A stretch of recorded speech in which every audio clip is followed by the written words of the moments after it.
Apache woman knocked on his door, wearing only a torn piece of cloth, and he let her stay all night. Before we dive into the story, don't forget to like the video and tell us in the comments where you're watching from. The wind outside had stopped just after sundown, leaving the hills silent in a way that pressed against the ears. The man sat at his rough-hewn table with a half-finished mug of coffee cooling in front of him, his elbows planted on the wood, hands clasped. The cabin was small, one room, a stove, a bed in the corner, a bench against the wall, but it was tidy ordered. The Henry rifle leaned within arm's reach against the wall near the door, not because he expected trouble, but because out here trouble always came when you didn't expect it. His name was Jonah Keene, 38 years old, a man who had seen too much of the world in too short time. He had ridden with the cavalry through the last years of the war, watched too many good men die in mud and dust, then spent the years since trying to forget by working this patch of land he had bought with mustering out pay. The place was remote by design. No neighbors for miles, no one to ask questions about the quiet man who kept to himself. He was thinking about nothing much at all, just the day's work, whether the north fence needed mending before first snow, when the sound came. Soft. 2 quick knocks against the door. Not the hard rap of someone confident. Not the heavy fist of a man. Jonah's head came up, heart knocking once hard his chest before he pushed the chair back. No one came this far without a reason. He stood, slow and careful, listening. Nothing but silence now, the faint hiss of the stove, the soft whistle of cooling iron. He crossed to the door, every sense awake now. His hand hovered over the latch a moment. In his mind ran every possibility. A traveler lost, a drunk from town, someone come looking for trouble. His cabin had been left alone for a long time, and he liked it that way. He unlatched the door and pulled it open. She was standing there barefoot on the hard-packed dirt, her feet white with dust and small cuts, her legs shaking like she had been walking a long way. She couldn't have been more than 24, maybe younger. Her dress was made of deerskin, frayed and stained from travel, the seams coming apart at the shoulders and hem. The neckline had torn low enough that it showed the soft curve of her chest, her skin cold enough to make goose flesh rise under the moonlight. Her long black hair hung loose, tangled with bits of leather and beadwork. Her breathing was uneven, quick like she had been running, and her eyes were dark and sharp, watching him carefully as if ready to bolt. Jonah felt something shift in him. Not desire, not yet, just a sudden, sharp awareness of how small and out of place she looked against the wide night behind her. "You lost." His voice came out quieter than he meant. She shook her head once, still watching him. "You hurt." Another shake, though she swayed on her feet like she wasn't far from falling over. Jonah hesitated, feeling the decision press on him. Out here, a man had no obligation to take anyone in, but sending her back into the dark would mean she might not live till morning. He stepped back and held the door open. "Come in." She hesitated, her eyes flicking past him into the cabin. Jonah saw the way her jaw tightened, like she was forcing herself not to turn and run. As she stepped inside, quiet, almost soundless.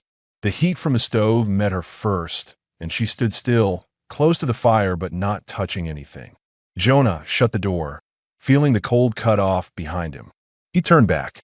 She looked smaller inside, standing with her hands loose at her sides, back straight, not slouching, as if daring him to tell her to leave. "Sit down," he said, nodding to the bench. She didn't sit. Her dark eyes stayed on him, wary, waiting. Jonah took the kettle from the stove, poured the last of the coffee into a tin cup, and set it on the table. "It's warm. Take it." She moved slowly, crossed to the table, and took the cup with both hands. Her fingers were thin, scraped raw in places, nails chipped. She drank in small sips like someone used to going without. "You hungry?" he asked. She hesitated, then gave a single nod. Jonah cut a piece of the bread he had left, set on a tin plate with a small piece of salt pork, and slid it toward her. She sat then, her knees close together, eating without a word. Not fast, but steady like every bite counted. He leaned a shoulder against the wall, arms crossed, watching her. She wasn't just passing through. No one walked barefoot through the desert scrub at night for no reason. When she finished, she set the plate back carefully and looked at the fire again. "Where are you coming from?" Jonah asked. She was silent a long time before answering. "Camp." Her English was slow, careful, the words thick with accent. "Not go back." Jonah's jaw tightened. He had heard that before.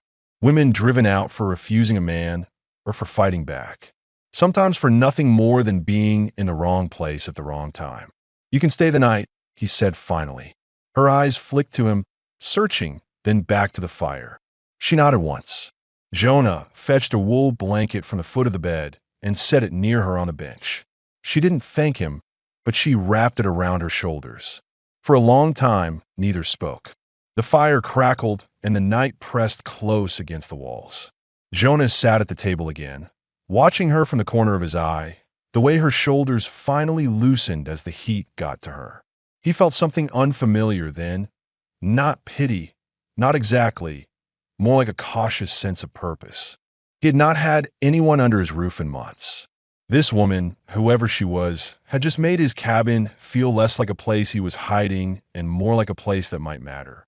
The fire had burned down to coals, leaving the cabin in a red glow that softened every edge.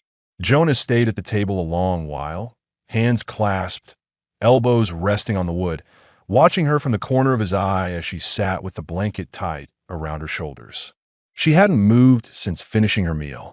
She just stared into the stove like it was the only thing holding her together. He felt the weight of her presence in the cabin. Not unwelcome, just new. For months, the place had been quiet enough that every noise was his own. The sound of her breathing changed the air. "You walked far?" he said finally, not looking up from the table. She nodded once, slow. "3 nights. No fire." Jonah turned his head to look at her. Her face was calm when she said it, but her lips were dry, and there were faint bruises on her shins, like she'd fallen along the way. He could imagine what it took to survive 3 nights in the open, this close to the season's first frost. "Why'd you leave?" Her fingers tightened on the blanket.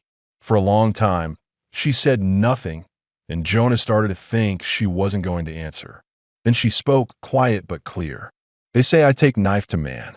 He grabbed me. Her eyes shifted toward him then, hard enough to test his reaction. Jonah felt his jaw tighten, not at her words, but at the thought of what had happened. "Did you?" he asked, voice flat. "Yes," she said simply. "He live." Jonah sat back in his chair, exhaling slow. That was answer enough. The silence stretched, heavy but not uncomfortable. Jonah thought about the men he had seen run out of towns, women too, driven by a law that was never meant to protect them. He didn't like the thought of her out there alone, hunted maybe, or worse, dragged back to the camp by the same men who had turned her out. "You're safe here," he said finally. Her shoulders eased just slightly. Not much, but enough that Jonah saw it. She reached down, untied the strip of rawhide around her knee where the dress had torn. He saw then how scraped her legs were, shallow cuts, dirt ground into the skin. She caught him looking and pulled the blanket closer around herself. "Water?" she asked. He stood, glad for something to do, and poured water from the barrel into the small basin near the stove. He handed her a cloth and stepped back to give her space. She washed her hands first, then her arms, then her face, careful and quiet. When she finished, the water was streaked dark with dirt. Jonah took the basin outside and dumped it, the night air cold enough to sting his face. He stayed out there a moment, breathing the cold, thinking about what he had just done, taken in a stranger, one who might have people looking for her. A part of him said he was inviting trouble. Another part said it didn't matter. He couldn't send her back out into the dark. When he came back inside, she was sitting on the bench again, the blanket slipping enough to show her shoulder. Her hair was still damp, shining in the firelight. "You sleep there tonight," he said, nodding to the bench. "I'll keep the fire going." She looked at the bench, then at him. "Send me out?" "No," he said, his voice steady. "Not tonight." Her dark eyes stayed on him for a long moment. Then she nodded and lay down on the bench, curling on her side, her knees drawn up. Jonah sat back at the table, listening as her breathing slowed. The sound was softer now, steady. He stayed awake longer than he meant to, just watching the rise and fall of her shoulders, the firelight painting her skin gold. When the wind outside shifted and rattled the shutters, she stirred, pulling the blanket tighter, but didn't wake. Jonah stood, crossed the room, and adjusted the blanket so it covered her properly. For a moment, he just stood there, looking down at her, the smallness of her hands, the curve of her cheek pressed against the wood. He felt something shift in him again, deeper this time. It had been a long time since he'd had anyone else under his roof. A long time since he'd had to think about another person's safety besides his own. He went back to the stove, added another log, and sat in the chair by the fire. He stayed there until the room warmed again and his eyes grew heavy. Sometime later, a sound woke him, soft, almost a whimper. He looked toward the bench and saw her turning in her sleep, her face tense, one hand clutching the blanket. He stood and went to her, kneeling beside the bench. "You're all right," he said quietly, voice low so it wouldn't startle her. Her eyes flew open, wide and dark, her breath quick. When she saw him, her body went still. He stayed where he was, close but not touching, until she let out a slow breath and closed her eyes again. Jonas stayed there a while longer, watching her until her breathing evened out. Then he stood and went back to his chair. He didn't sleep again for the rest of the night. When dawn came, gray light slipping through the gaps in the shutters, Jonah was still sitting by the fire. The woman stirred and sat up, pulling the blanket around her shoulders again. "You go?" she asked. "Not yet," Jonah said. "Coffee first." He poured 2 cups, set one in front of her. She took it with both hands and drank. Her eyes stayed on him the whole time, as if weighing whether she could trust him. Jonah knew then he wouldn't tell her to leave. Not today. The morning light spilled pale through the shutters, catching the dust in the air. Jonah stood by the stove, stirring the pot with the handle of a wooden spoon. The beans from last night had been left soaking. Now they were heating with fresh water and a bit of salt pork. The smell filled the cabin, stronger than the night before, warm and heavy. The woman sat at the table this time, the blanket still wrapped over her shoulders, but her back straighter, less guarded than last night. She watched him work like she was trying to understand what kind of man he was. Jonah was aware of her eyes on him, and though he tried to act as if it didn't matter, he found himself moving slower, quieter, not wanting to spook her. When he set the tin plate and spoon in front of her, she hesitated only a moment before eating. She didn't rush, but she didn't leave anything behind either. "You got a name?" Jonah asked. She looked at him, wary, as if giving him that piece of herself might cost something. Then she nodded once. "Taya, Taya," Jonah repeated, letting the sound sit in the air between them. Jonah keen. She didn't say it back, just went on eating. Jonah didn't press her. When the meal was finished, Jonah stood and pulled on his coat. "I've got to check the north fence," he said. "Cattle find every gap this time of year." Taya frowned slightly, like she didn't understand all his words, so he gestured toward the door. "Fence," he repeated, then made a walking motion with his fingers, pointing north. Her brow smoothed. She nodded and looked toward the bench, as if asking silently if she should wait there. "You can stay inside," Jonas said. "Fire's going. You'll be warm." He stepped outside, the morning air cutting colder than it had been in days. He squinted toward the low hills, half expecting to see riders, scouts from her camp, someone looking for her. There was nothing but open country, the horizon wide and empty. The north fence was still standing, but Jonah walked the line anyway, checking posts, pulling the wire where it had sagged. The routine steadied him. Out here, work kept a man from thinking too much. But even as he moved, his thoughts kept drifting back to the cabin, to the small figure sitting by the fire, to the way she had said her name like it might be the last time she ever told anyone.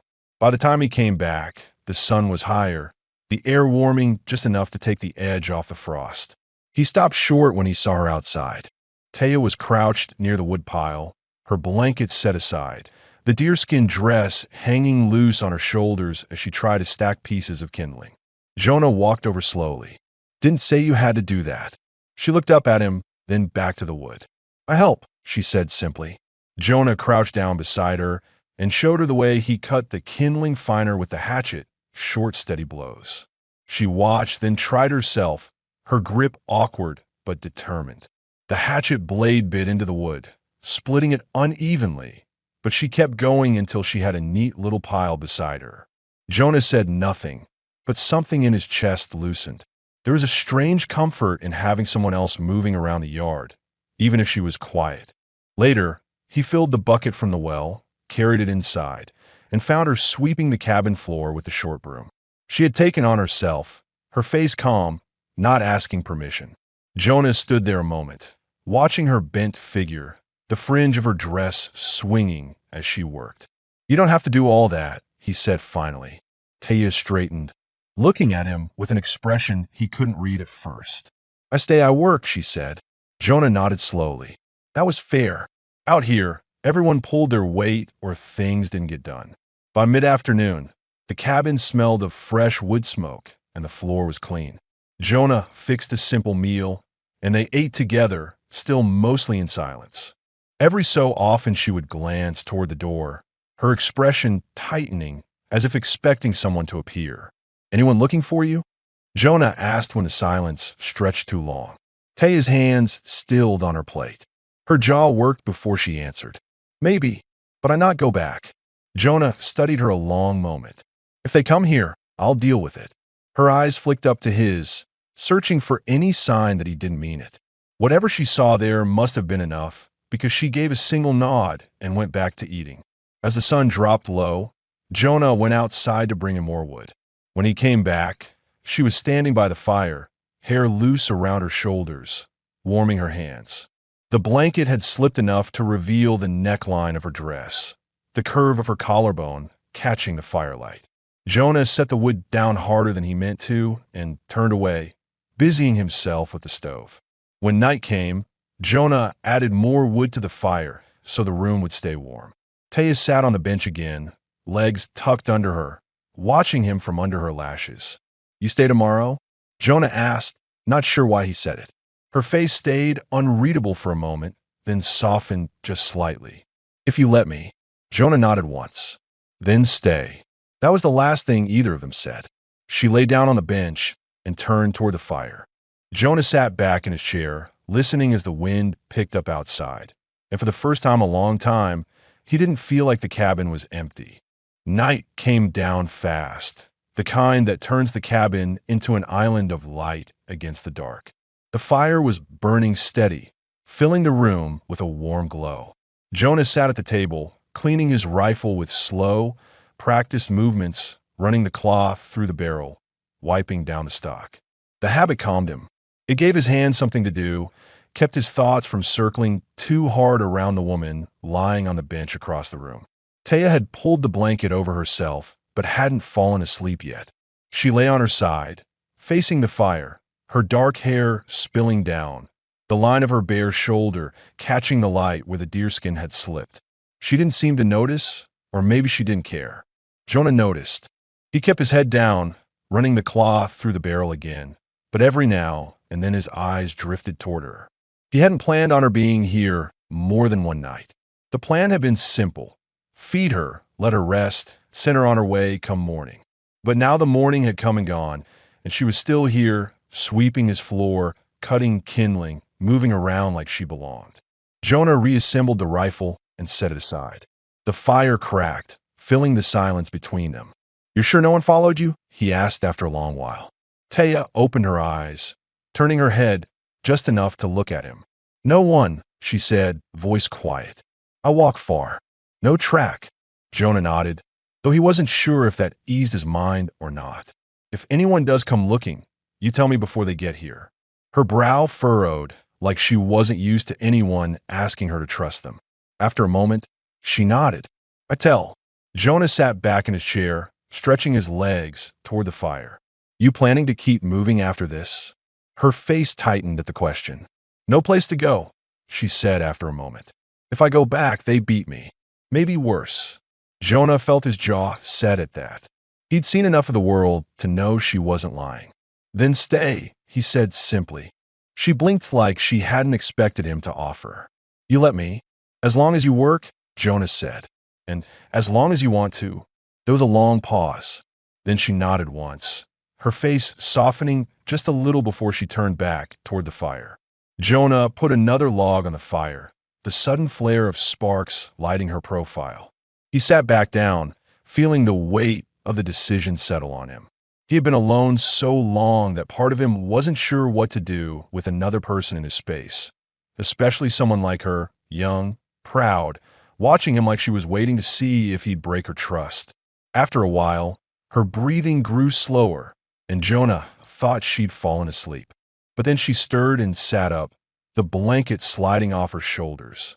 "Too warm," she said simply, setting the blanket aside.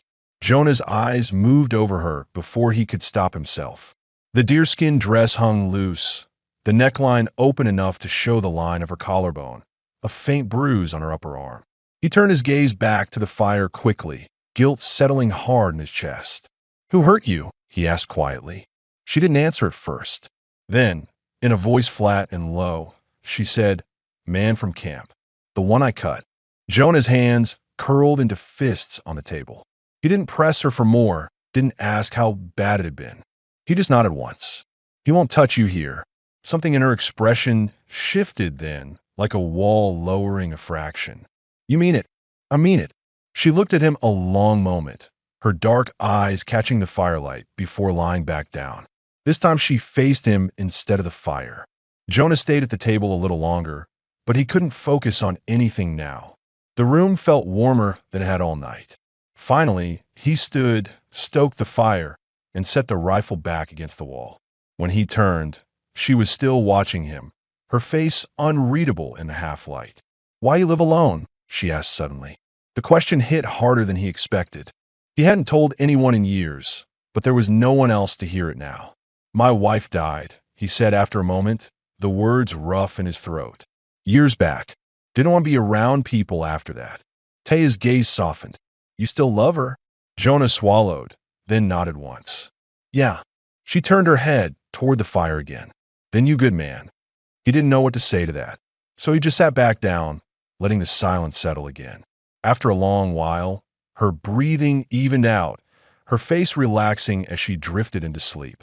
Jonah stayed where he was, watching her until the fire burned low.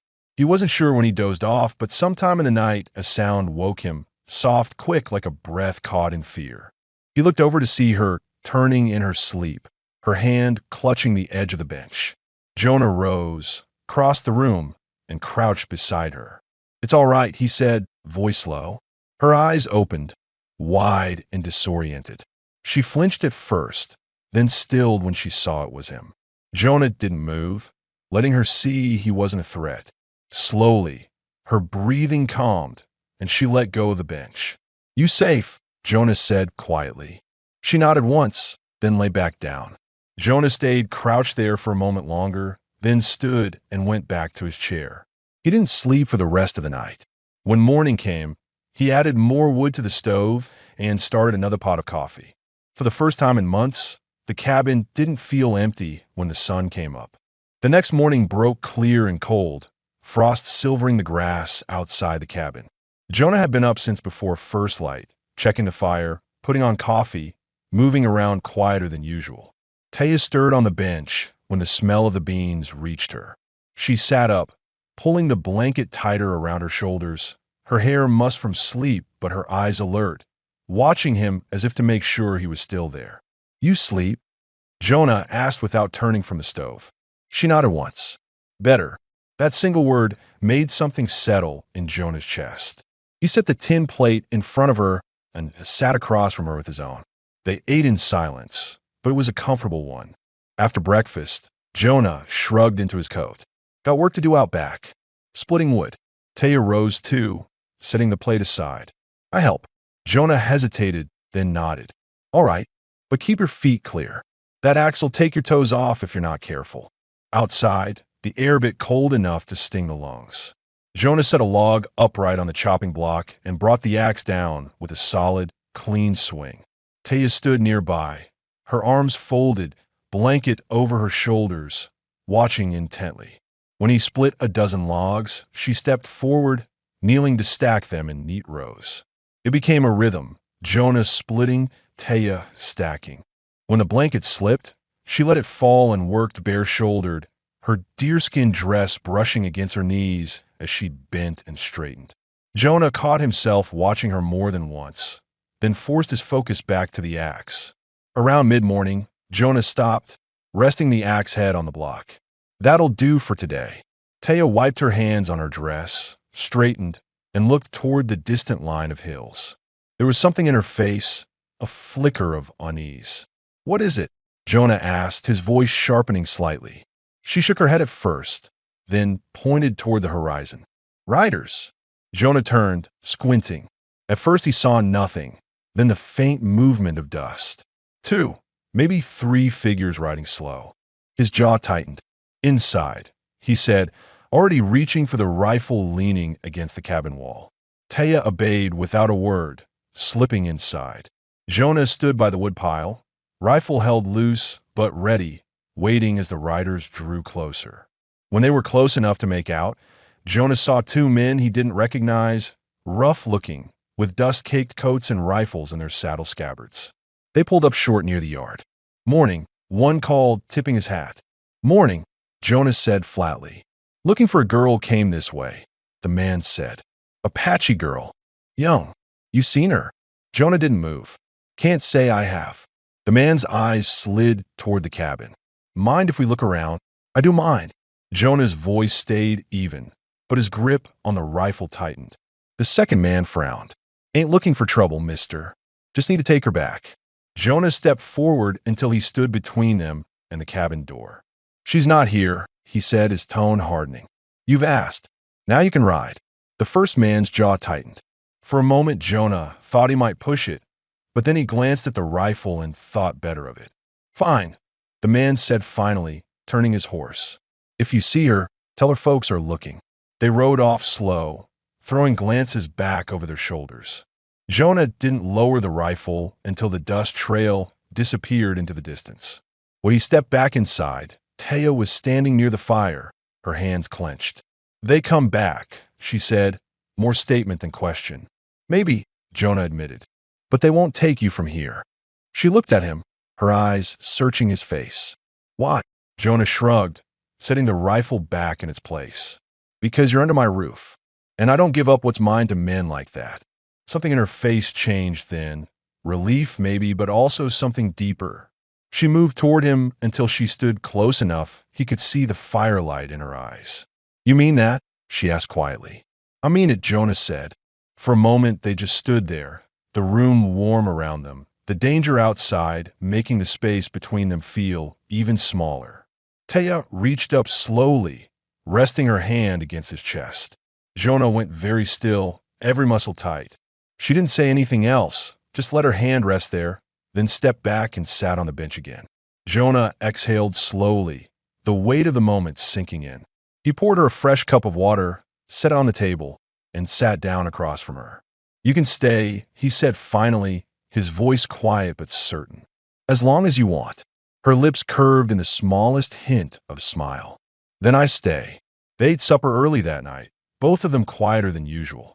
When the fire burned low, Jonah set another log on, making sure it would last till morning. Taya lay on the bench again, but this time she faced him. Her eyes stayed open until it closed. When Jonah drifted into sleep, it was the first time in months that it didn't feel like he was alone in the world. The morning after the riders came, the air outside felt sharper, as if the land itself was watching. Jonah rose early, checked the rifle before he even put on coffee, and took a slow walk around the yard, scanning the horizon for any sign of dust. There was nothing, just empty country stretching out in every direction. Still, his senses stayed tuned. When he came back inside, Taya was already awake. She had folded the blanket neatly and set it aside, sitting at the table with her hair pulled over one shoulder. Her quiet watchfulness felt different today, not just wary but alert, as if she too was expecting trouble. "They gone?" she asked.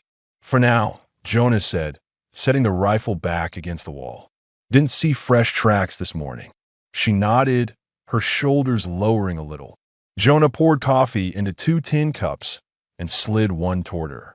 She wrapped both hands around it and took a long sip, letting the steam rise against her face. You don't have to be afraid here, Jonas said, sitting down across from her. Taya's dark eyes met his. I was afraid before. Not now, Jonah nodded, feeling something tight in his chest ease at her words. After breakfast, Jonah headed out to work the corral. The cattle had been restless since the wind changed, and he needed to check for broken rails. Taya followed him outside, trailing him across the yard. You don't have to, Jonah started, but she shook her head. I work, she said. Jonah gave a short nod. All right then. He showed her how to hold the hammer and nails steady, guiding her hand once before stepping back. She worked without complaint, her movements careful and deliberate. When she missed a nail and bruised her thumb, she only hissed under her breath and kept going until the rail was secure. By midday, they had repaired the broken section of fence, split more wood, and hauled water from the well.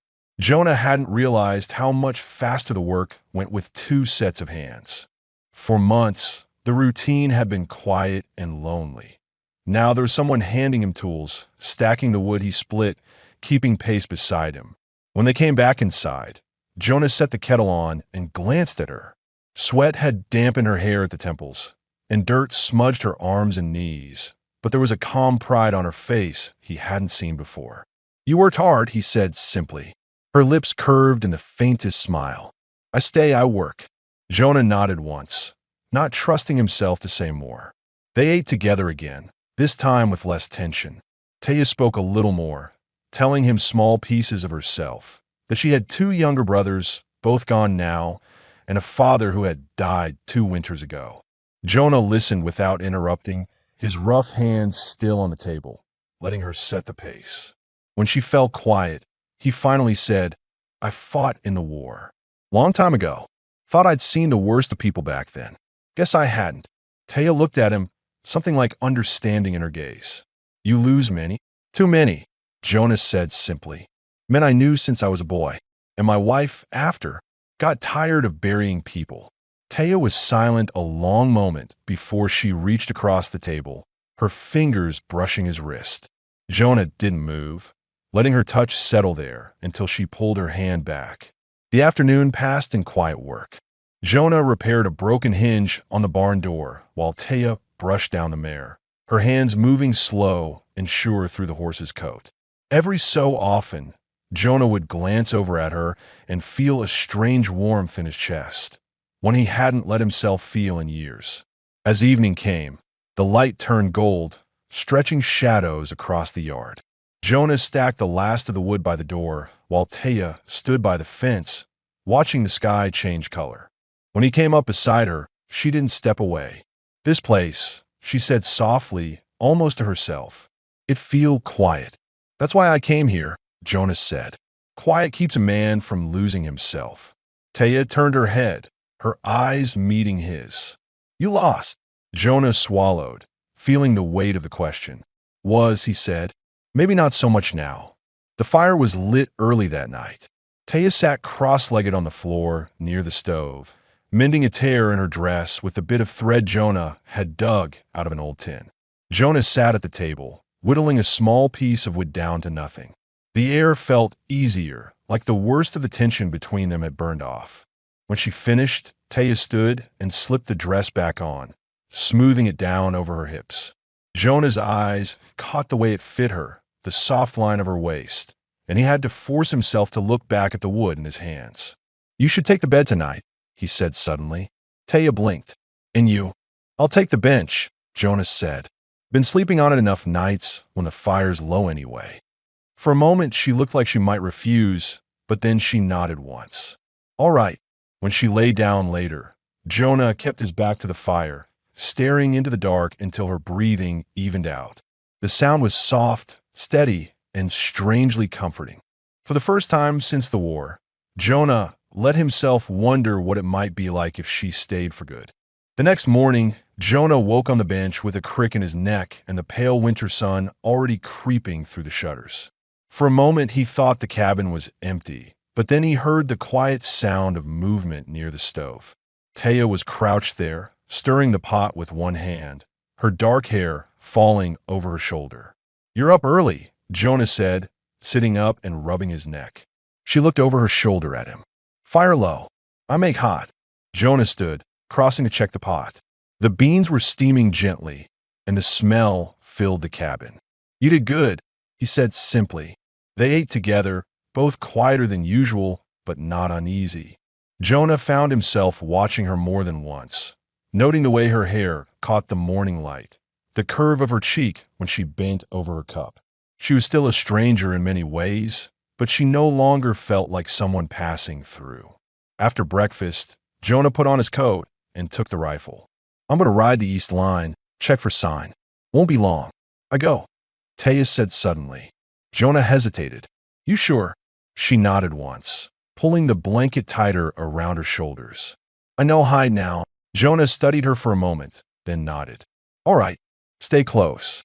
They rode double on his mare, Jonah in the saddle, Taya sitting behind him, her arms loose around his waist. The contact was strange at first, Jonah aware of every movement, the light press of her body as the horse moved under them. But as the miles passed, he found himself settling into it, even drawing a quiet kind of comfort from the weight of her there. The east fence line was clear, no sign of riders or tracks, just a few mule deer moving through the brush. Taya said little, but her eyes scanned the horizon as if she was memorizing every landmark. When they returned to the cabin, Jonah dismounted and helped her down. Her hand lingered a moment on his arm, not out of fear, but something else, a kind of quiet gratitude. The rest of the day passed with steady work. Jonah repaired the hinges on the chicken coop, while Taya gathered kindling and swept out the barn. Every so often they crossed paths, and each time Jonah felt the growing ease between them. The silence was no longer heavy but companionable. That evening, after supper, Jonah stoked the fire until it glowed bright. Taya sat on the bench, her legs tucked under her, watching him. You stay here long? She asked suddenly. Jonah glanced at her. 4 years. Since the war. You know lonely? He gave a short laugh, though there was no humor in it. Plenty lonely. Just got used to it. Taya was quiet for a moment, then said softly, I know like lonely. Jonah looked at her, the firelight catching in her dark eyes. You're not alone now, he said. For a moment, neither of them moved. Then Taya stood, crossing the space between them until she stood just in front of him. She hesitated, then reached out and touched his hand where it rested on the table. Jonah's breath came slow. He turned his hand over, letting her fingers slide into his. You safe here, he said again, his voice lower now. Taya nodded, her face softening. Then, with a kind of quiet decision, she leaned forward and pressed her forehead against his shoulder. Jonah stayed still for a long moment before lifting his free hand to rest lightly against her back. When she finally stepped back, the room felt different, warmer, like something had shifted between them. You should take the bed again tonight, Jonas said. Taya looked at him, searching his face for any sign of hesitation. There was none. She nodded once and went to lie down. Jonah stayed up longer, sitting near the fire. When he finally stretched out on the bench, sleep didn't come right away. He found himself listening to the sound of her breathing, steady and close. Sometime past midnight, Taya stirred, sitting up in the dim glow of the coals. You cold? She asked softly. Jonah turned his head toward her. I'm fine. She hesitated, then said, You sleep bad. Come. Jonah sat up, uncertain. You sure? She nodded. Bench hard. Bed big. Jonah crossed the room, slow, as if each step was its own decision. When he lay down on the edge of the bed, keeping a careful distance, Taya turned on her side to face him. For a long moment, they just looked at each other, the only sound the wind outside and the soft crack of the fire. Jonah reached out slowly, brushing a strand of hair from her face. She didn't flinch. Good night, he said quietly. Good night, she whispered back. When he finally closed his eyes, it was the first time in years that sleep came easy. Jonah woke before dawn, lying still for a moment as he became aware of where he was. The bed was warm, the air cold on his face, and Taya was still asleep beside him, her breathing soft and even. Her hair had come loose during the night and lay across the blanket, dark against the pale fabric. Jonah turned his head, just enough to watch her, feeling something he hadn't felt in years, a kind of quiet peace. He eased himself out of bed so as not to wake her and stirred the fire back to life, adding a log until the flames caught. The cabin slowly filled with heat and light. When Taya finally stirred and sat up, pulling the blanket around her shoulders, she looked at him with an expression that was almost shy. "You get used to the bed?" Jonah asked. She nodded. "Better than ground." He smiled faintly, a rare expression for him. "Yeah, better than the ground." They ate breakfast together, and though neither spoke much, the air between them felt different, easier, warmer. Jonah found himself lingering at the table longer than usual, not ready for the moment to end. By mid-morning, Jonah saddled the mare to ride into the small town 20 miles away.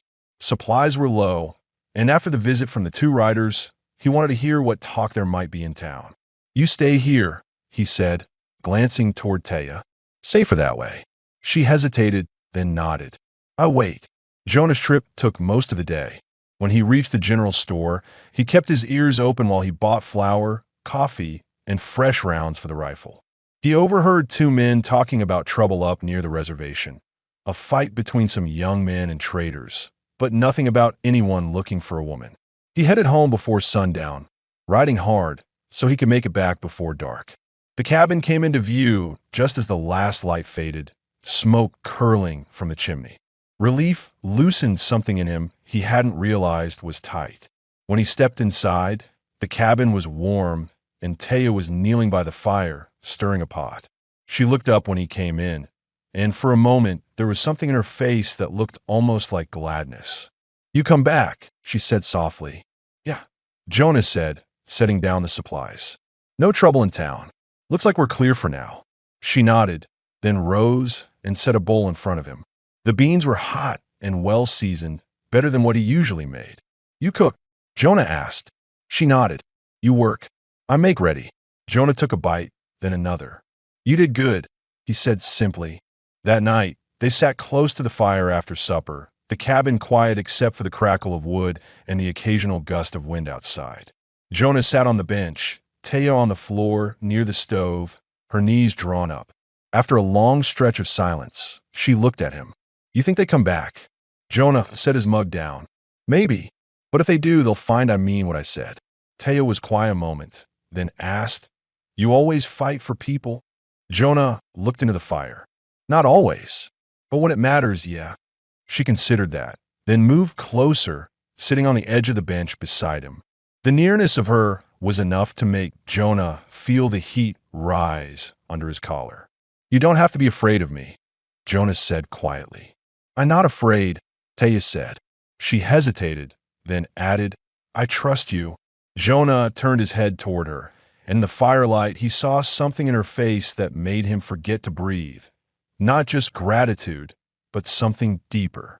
He reached out slowly, his rough hand brushing a loose strand of hair back from her face. She didn't pull away. For a long moment, they just looked at each other, the fire crackling between them.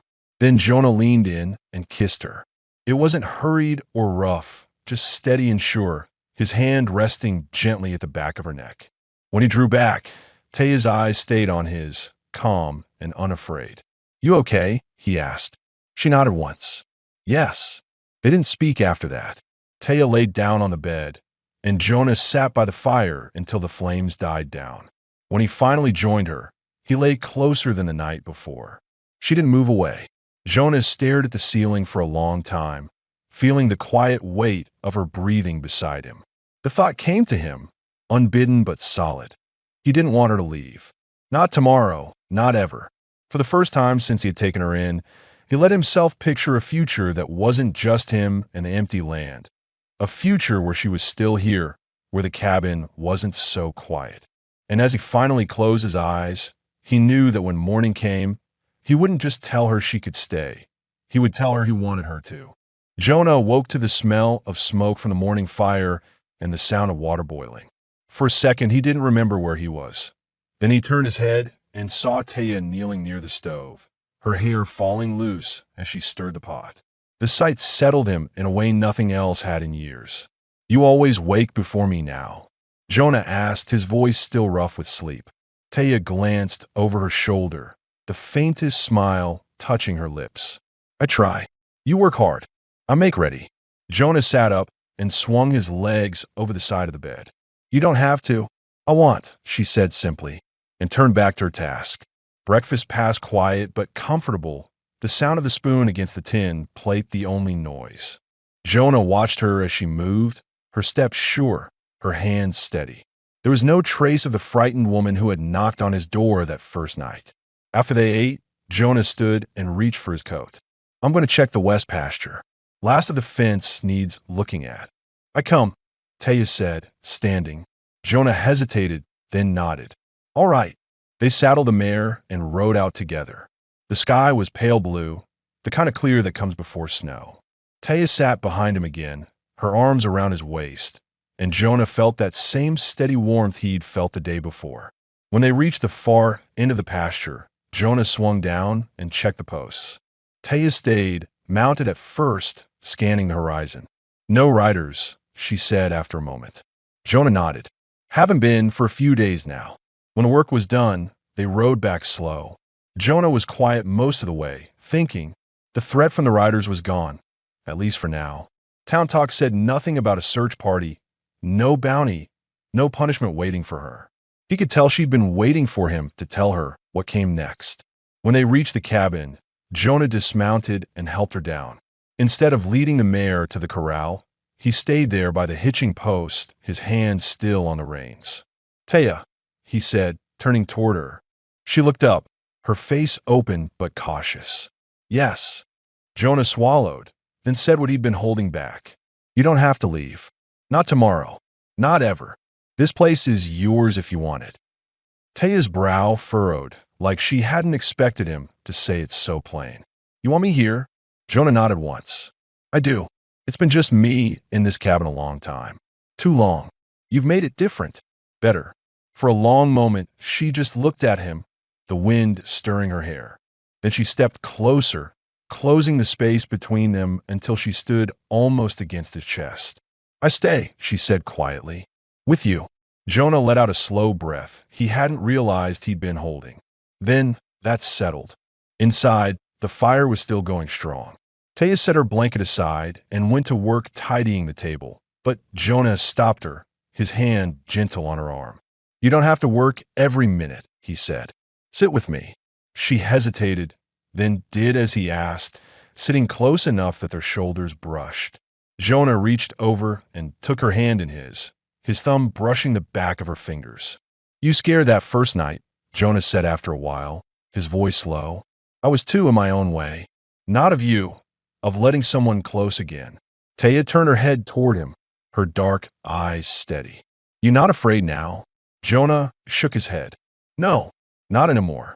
Taya studied him for a long moment, then leaned in, her lips brushing his. The kiss was soft but certain, her hand coming up to rest against his jaw. Jonah kissed her back, slow, steady, letting the moment stretch until the fire popped and broke the silence. When they drew apart, Taya stayed close, resting her head against his shoulder. What about the men? She asked quietly after a moment. They won't come back, Jonah said with quiet certainty. And if they do, they'll find me ready. Taya nodded against his shoulder, her body relaxing for the first time completely. The rest of the day passed with them moving easily through the cabin together, working side by side without words. Jonah mended a broken latch while Taya patched a tear in one of his shirts. When evening came, they shared a meal, then sat by the fire long after the dishes had been put away. As the last light faded, Jonah stood and held out his hand to her. She took it without hesitation, letting him lead her to the bed. This time there was no space between them when they lay down, the firelight painting the walls in soft gold. Jonah brushed a strand of hair from her face and kissed her again, longer this time. When they finally settled under the blanket, she pressed close against him, her head on his chest. You safe now, Jonah murmured, his hand resting lightly against her back. I know, she whispered. And so are you. Jonah let his eyes close, the sound of the fire steady in the quiet room. For the first time in years, the weight he carried felt lighter. The cabin no longer felt like a place he was hiding. It felt like a home. By the time the wind picked up outside, rattling the shutters, both of them were asleep, warm and together. And when dawn came, Taya was still there, still curled against him, still choosing to stay.